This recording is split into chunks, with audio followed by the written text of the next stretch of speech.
Good morning, everyone. In our last class, we were talking about this IR filter designing, and we specifically discussed about the impulse invariant method. Okay.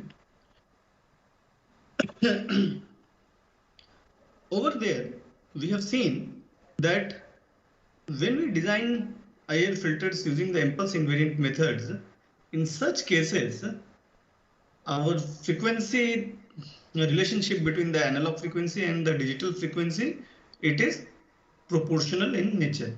Okay, and due to this reason, what happens, there is a many to one mapping. Okay, and if proper precautions are not taken up, then there would be aliasing. Okay, so we have seen this. Now this is one of the important thing which we need to keep in mind.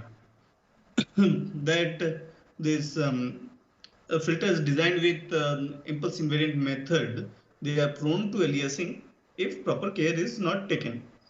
Accordingly, what the scientists thought, that there is a need for another transform which is regarded as bilinear transformation method. Okay, in short, it is regarded as BLT, bilinear transformation method. Okay, so what is the need for this transformation? The first question is that. The first question is, one of the important things that, as I told you, that many to one mapping which results in aliasing is an important parameter. Okay. Over here,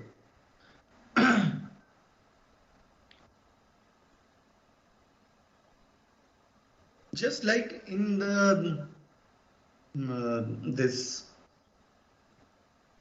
impulse invariance method, we had certain equations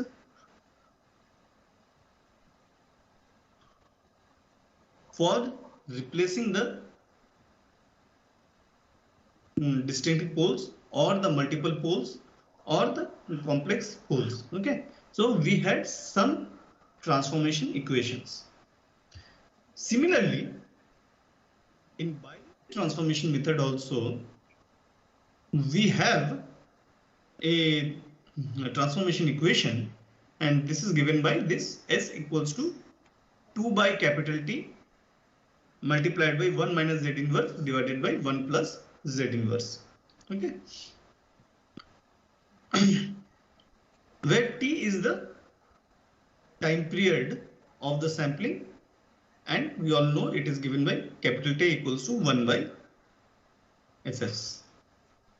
Okay, now let us find out the relationship between the analog and the digital poles over here. So herein we will start with this equation, BLT equation, S equals to 2 by T, 1 minus Z inverse divided by 1 plus Z inverse. Then we take this T to the left hand side and 2 over here, and accordingly we get ST by 2, which is equal to 1 minus 1 by Z divided by 1 plus 1 by Z. And if you solve this, you get Z minus 1 divided by Z plus 1. Okay. Now, after solving this, we will take this Z plus 1, the denominator terms, towards the numerator of the left hand side, and we get ST Z plus 1 divided by 2, which is equal to Z minus 1. Okay.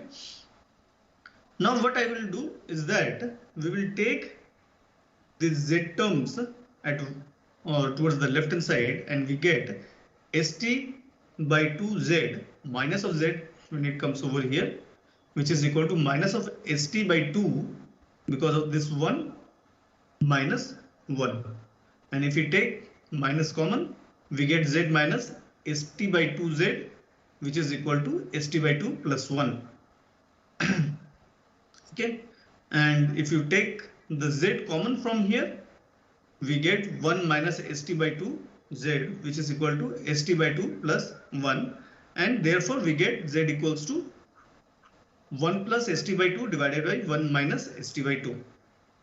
But we have discussed that our s is equal to sigma plus j omega, and now we will be putting this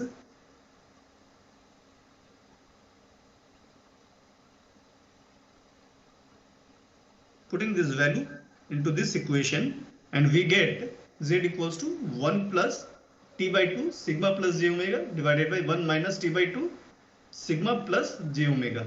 Okay.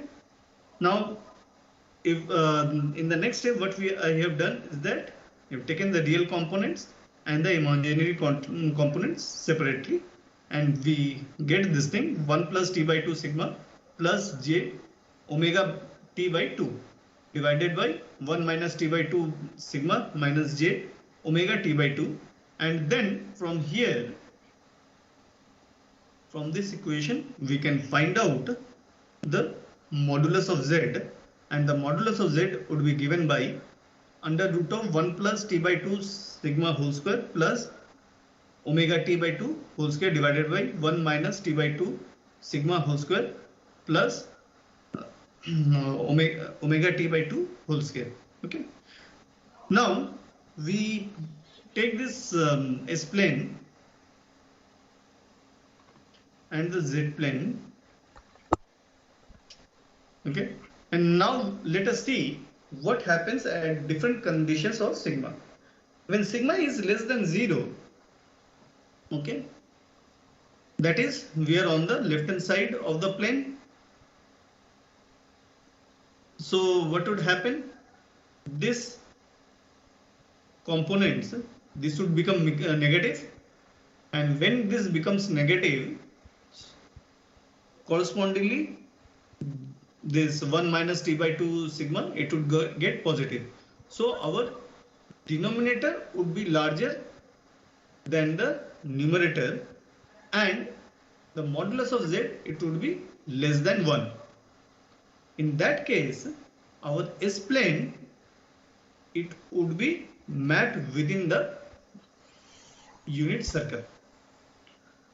When sigma is equal to 0, so what would happen? This sigma term, it becomes 0, this becomes 0.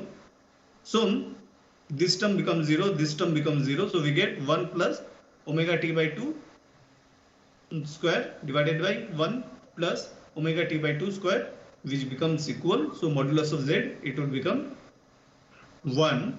So in that case, we would be having this frequency axis being mapped onto the unit circle, right? Similarly,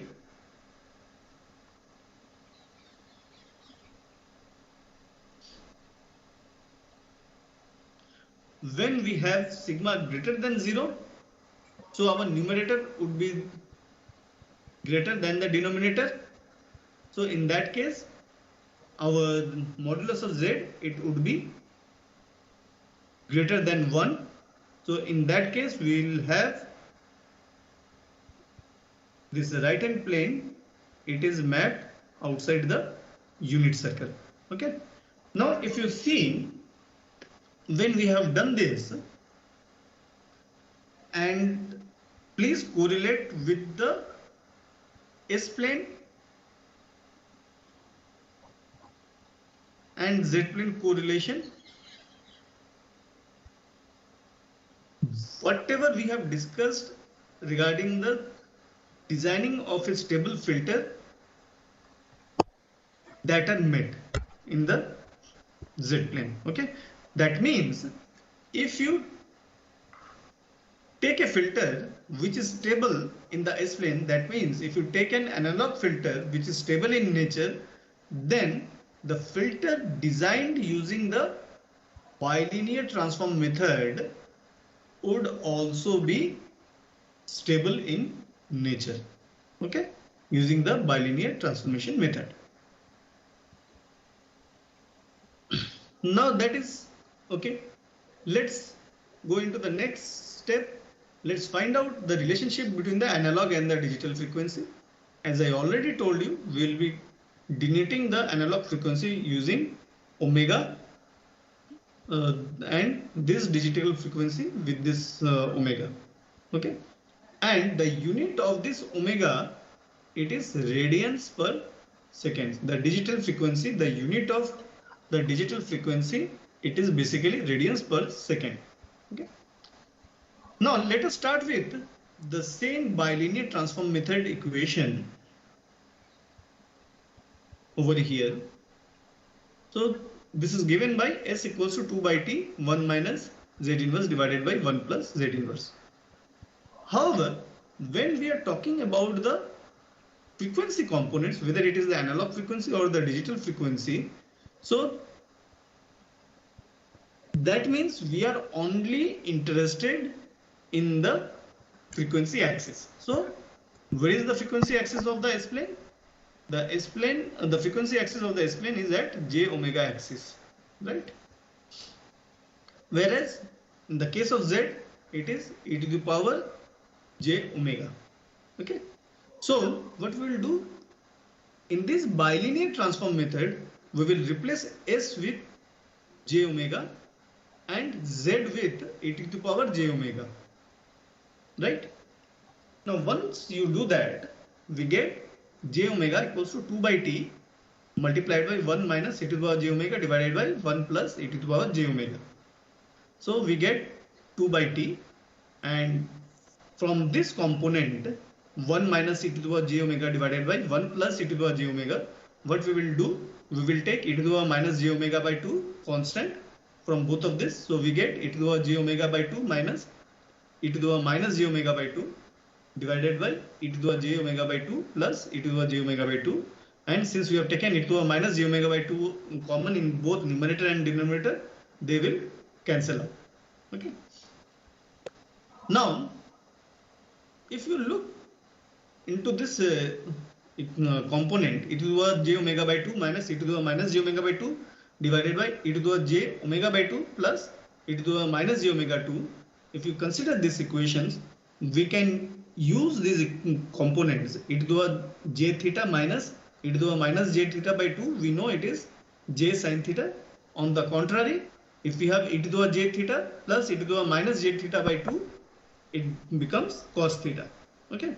So we will be using this equation and we will be putting it into this equation after multiplying both numerator and denominator with half. In that case, we get j omega equals to 2 by T j sin omega by 2 divided by cos omega by 2, and then these j components, they get cancels out, and we get omega equals to 2 by T tan of omega by 2. Okay. From here we can also get that digital frequency omega, it is equal to 2 tan inverse of omega t by 2. Okay. Now, in the case of analog frequency omega, which varies from 0 to infinity, from here we can get digital frequency omega, it would vary from 0 to pi. Okay. Similarly, for the analog frequency minus infinity to 0, we would get digital frequency varying from minus pi to 0. Okay. Now, if we plot this component omega t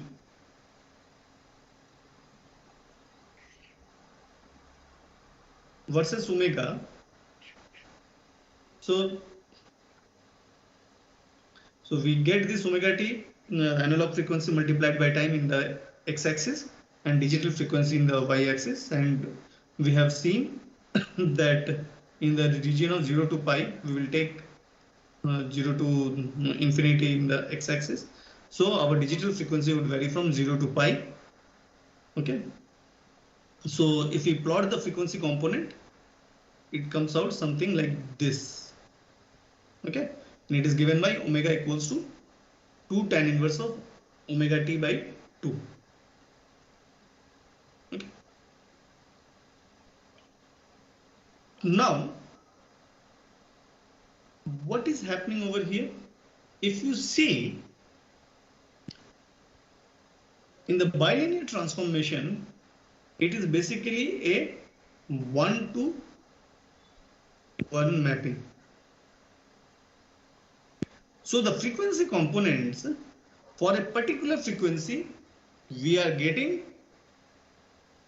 for a particular frequency in the analog domain, we are getting a particular frequency in the digital domain. Okay. So what is happening? Because of this reason, we are having a 1-to-1 mapping. On the contrary, in the impulse invariance method, we were having a what do you call this many to one mapping.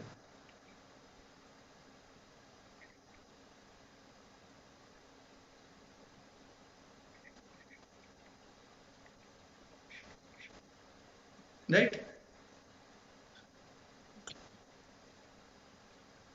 But if you see in the impulse invariance method, it is a linear transform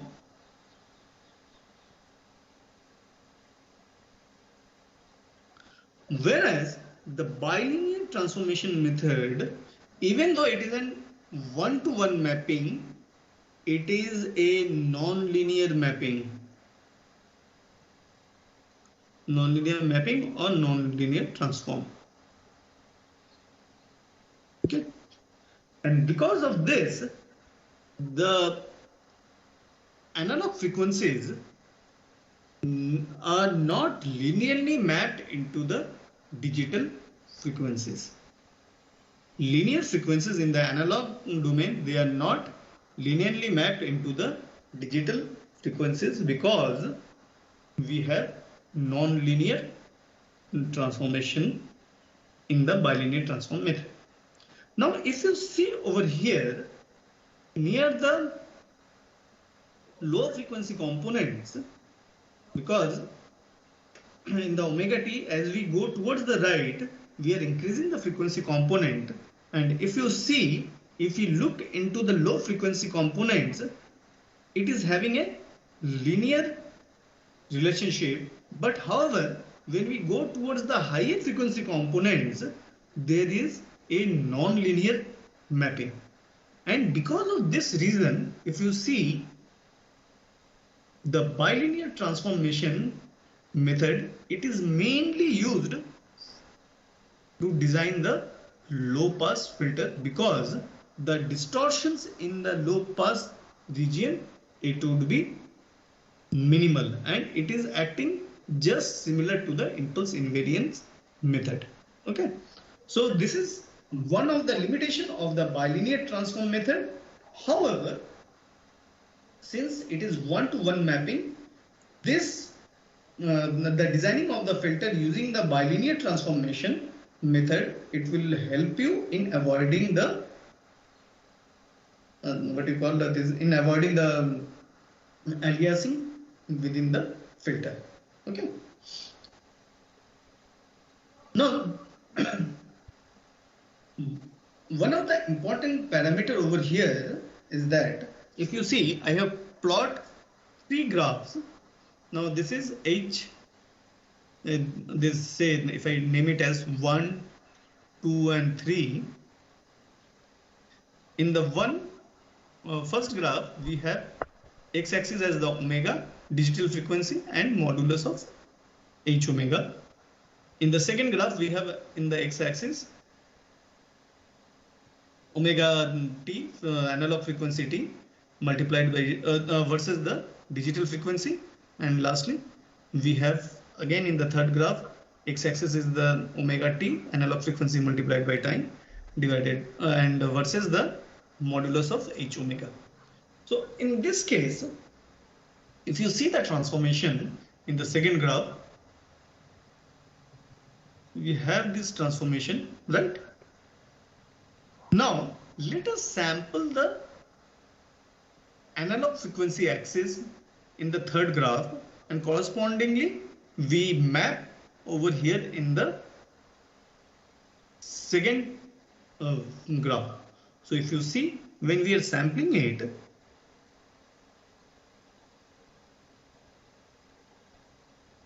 so if you see the width of these samples, whatever we are putting it, doing the sampling in the frequency axis, analog frequency axis, it remains the same in the second axis.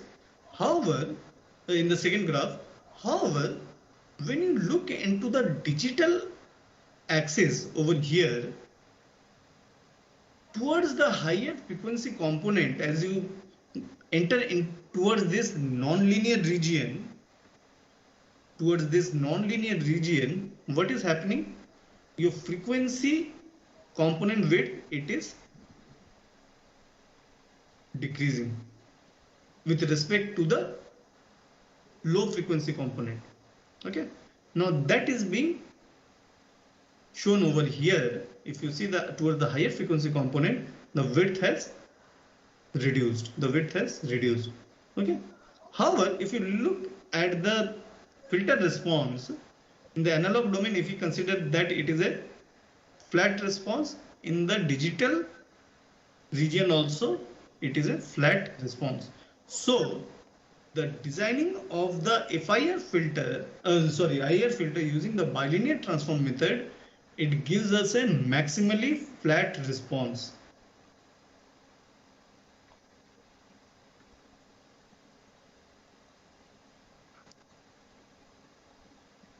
It gives us a maximally flat response. Okay. However, you have to keep in mind that the frequency distribution, it is non-linear. Okay. Now this frequency distribution, which is non-linear in nature, this phenomena, it is called warping. Okay. So this non-linear mapping, it is regarded as frequency warping or simply warping. Okay. Now coming to the numerical, if you see Hs equals to 2 by S plus 1 multiplied by S plus 2. So it is simple. Just we have to replace this S with the transform equation 2 by T 1 minus Z inverse divided by 1 plus Z inverse. You do it and then solve it taking T equals to 1 second, and then you get Hz equals to this much.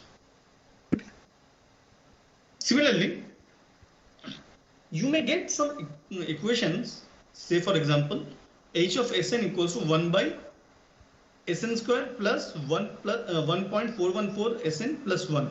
Now this Sn, it is basically not, it represents that we have been given with normalized transfer function. Okay.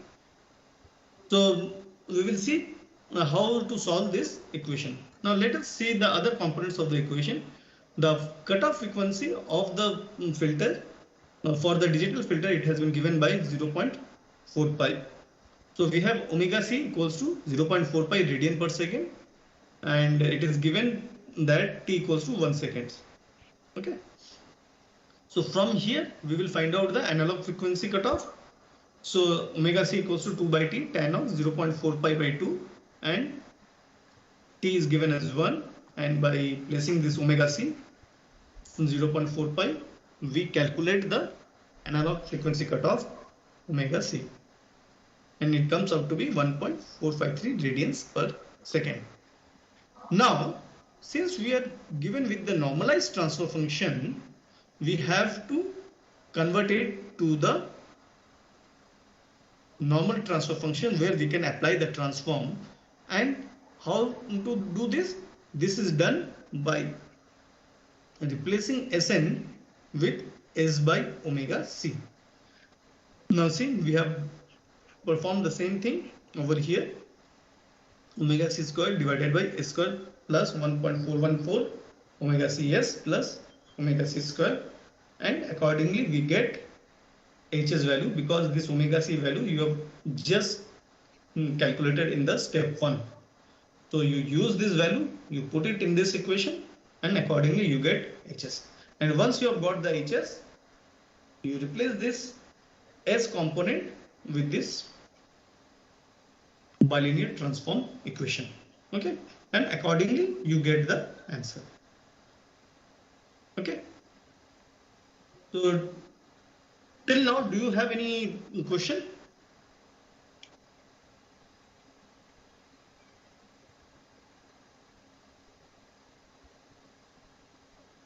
Does anyone have any question?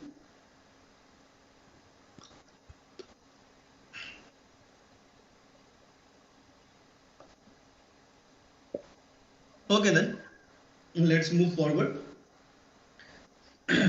Now the next thing is designing of Butterworth filters. There are other types of filters also, like Chebyshev filters are also there. So I will not be going into those filters due to the lack of time. So I will just be concentrating on the designing of the Butterworth filters over here. Now here it is given that the order of the filter is 2 and the cutoff frequency FC, it is given by 1 kilohertz. So when you are getting this, say 1 kilohertz or something like this, that means it is an analog frequency. Okay, because it is not associated with any time component like the digital frequencies, which are given by samples per second or radians per second, like that. Okay, now the sampling frequency, it is given by 10 to the power 4 samples per second, which is nothing but 10,000 hertz. Now from here, the digital frequency, cutoff frequency, it is given by Fc by Fs, which comes out to be 0.1 cycles per samples. Now this is the digital frequency. Okay.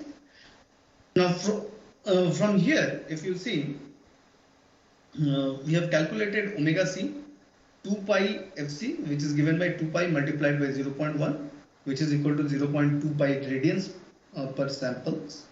Okay, and then we can find out the cutoff frequency omega c, which is given by 2 by t tan of omega c by 2, and we are given with capital T as 1 by Fs.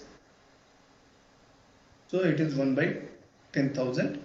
So we put this value over here and calculate the omega c value, and over here we get 6498.39 radians per second. Okay. Now from here we have to calculate the locations of the poles.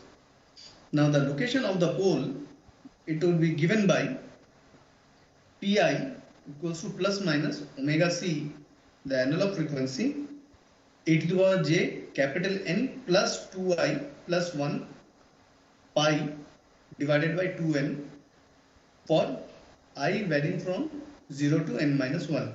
Now this n, it is nothing but the order of the filter, and it is 2. So this I, in our case, it will vary from 0 to 1.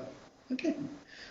Now you put the values of I as 0, n you already have, this n you already know, omega c you have calculated. Okay, so just change the value of this I over here and you calculate the P0. So if you see, in this case you are getting 2 locations of the P0, and similarly, while you will be putting I equals to 1, you will be getting the 2 values of Pi. So what are these P0 and Pi? These are the location of the poles. Okay. So now we have got 4 positions: P01, P02, P11 and P12, and you have got these locations. Now let us put this poles in the in the S-plane. So we can see P01 is here, P12 is here, P02 is here, and P11 is here. Now we know from our filter designing criteria that we cannot put any filter on the right hand side of the S-plane. So we have to reject these 2 filters, and we will move forward with P01 and P11. Now, in this case, our Hs is given by omega c to the power n divided by s minus s1 multiplied by s minus s conjugate. So we have this omega c as 6498.39 whole square divided by we have these equations s minus s1, so s plus of 4595.05 minus j 4595.05, so 01. If you see, we have taken this one, but since it was negative, it became positive and it became negative. Okay, so we got it over here. Similarly, the second one was P11, so we put it over here. Okay. Now, once you have put it like this, what we have done is that we have employed this bilinear transform method transformation equation over here. In this equation, you need to solve this. You will be getting this and put this equation s equals to 2 by t 1 minus z inverse by 1 plus z inverse to convert this Hs into the digital filter, and you get this equation. Okay, so accordingly you can solve it further and you can find the transfer function for the digital filter. Okay.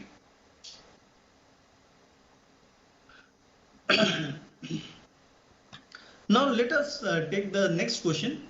Using the bilinear transform method, design a Butterworth filter which satisfies the following conditions. Modulus of H omega, it varies from 0.8 to 1 in the region of 0 to 0.2 pi, and modulus of H omega, it is less than equal to 0.2 in the region of 0.65 to pi. So from here it is evident that the second component is the stop band and the first component, it is the pass band component. Okay. So from here our gain in the pass band, it is 0.8 and gain in the stop band is 0.2. Okay.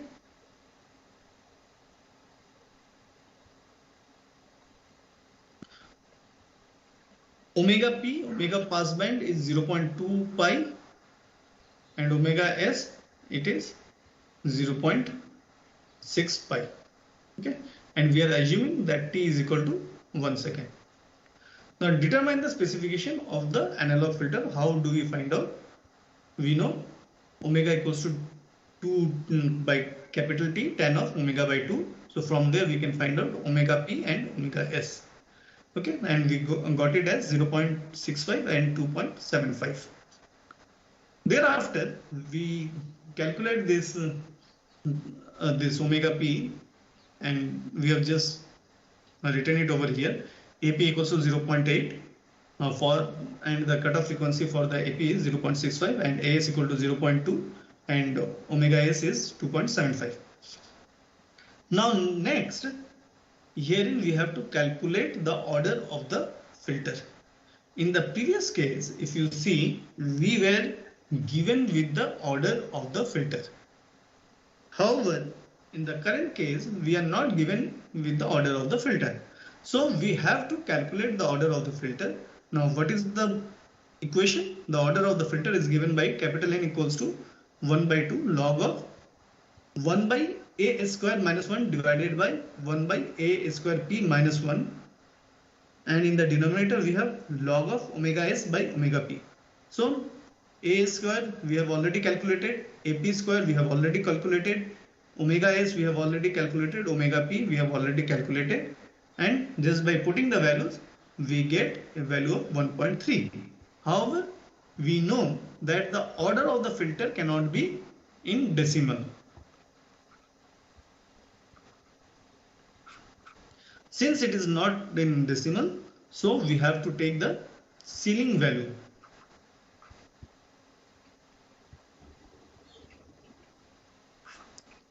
which is also regarded as round up. Okay. So by rounding up, we will be taking the ceiling value. So rounding up means 1.3 to become 2. Okay. Now once you have got the order of the filter, then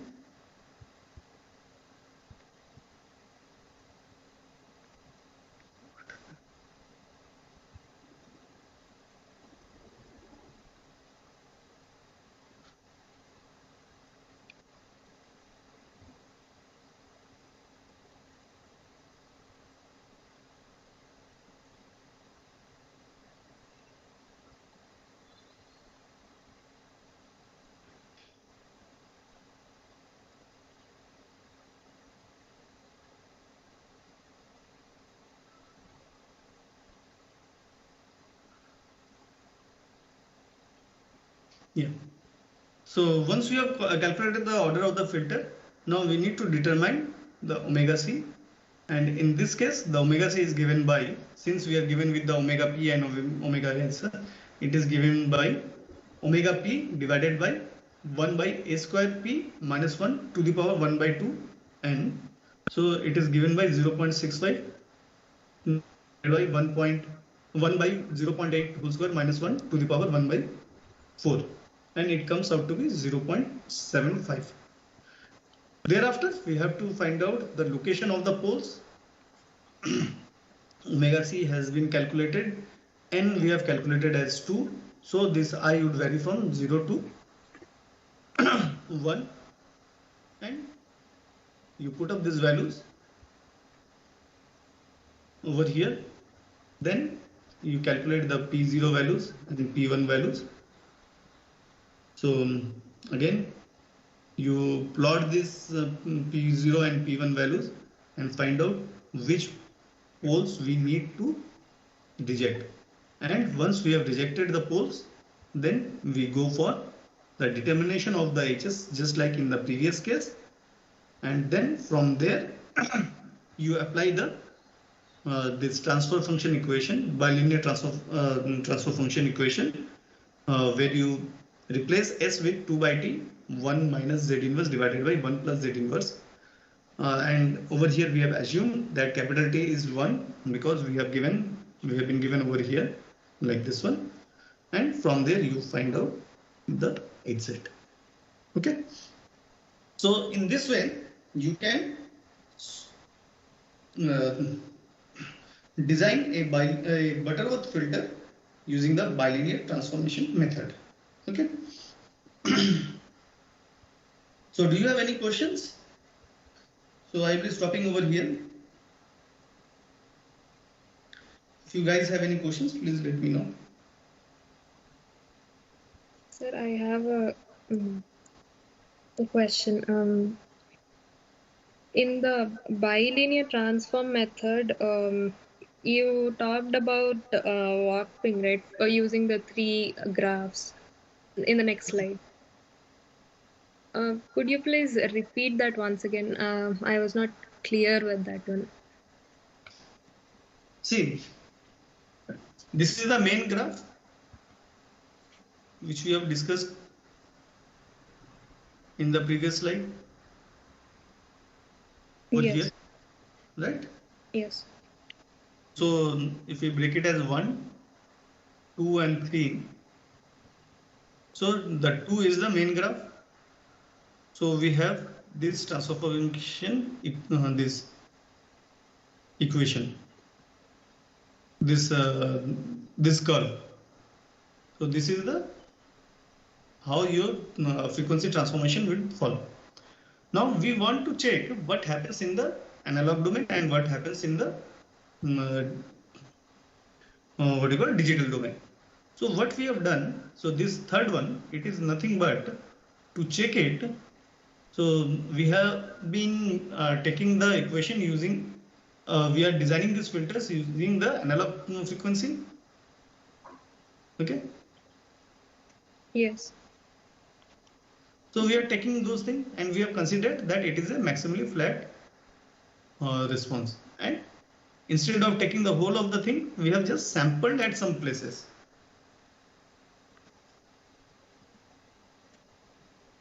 So we have sampled at some places. Is it clear? So I have just drawn it in a reverse way. You're getting my point? Yes, so 1 and 3 graphs are the digital and analog domain response. So we are doing it over here. Now we want to see what is happening in the digital domain. So when you sample in this region, so I am just checking it out in this region what has happened in the corresponding frequency axis. So if I draw this width, it has remained same. Again, when I have gone to the next sampling this region, say this is A, this is B. So in the B region when I went, again in this B region, the width has remained same. Okay. Yeah. However, when I went into the C region, this non-linearity has crept in. Right? Yes. So in this X domain, this is C. In the corresponding C region in the digital domain, there due to this non-linearity, the frequency axis has reduced a bit. The thickness is the C, let us say this B dash, C dash, C dash. So, so your C, width of the C is greater than C dash. In A dash, in A region, it was A equals to A dash. In B, it was equal to B equals to B dash. In C, C is greater than C dash. However, when I come to the D region, if you see, it has been in the digital domain, in the digital frequency, it has been the thickness is quite markedly reduced. So our D would be much greater than D dash, right? Yes. But if you look into the what we started with, we have started with the frequency samples in the analog domain which were having equal thickness, which were having equal bands. Yes. But in the corresponding digital domain, when we tried to develop this thing, what has happened? In the as digital, go towards a higher frequency, going on decreasing. Our frequency component in the digital domain, they are compressing. And why this compressing is happening? It is happening due to the non-linear frequency distribution, which is being implied by the bilinear transform method. However, the main advantage is that we have a maximally flat response for this kind of transformation methods. That is for lower frequencies, right, sir? Maximally flat responses. Beg your pardon? The maximally flat response is for the lower frequency components. Yeah, no. Maximally flat response. Flat is the amplitude response. If you see the response in the analog domain and the digital domain, they are same. Yes. Okay. But we are having compression in the frequency domain. Okay, it's the width that is affecting, so and not the amplitude. The first one is the advantage. Yeah, the first one is maximally flat response. That means whatever would be your this amplitude response, it would be flat.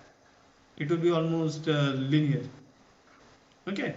However, the frequency components, they would be compressed.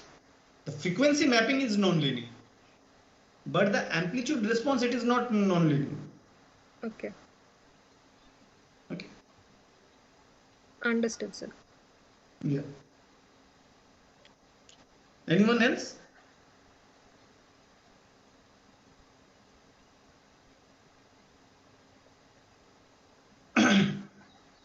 Okay, then please solve these equations now, because in the classes I give it as a practice.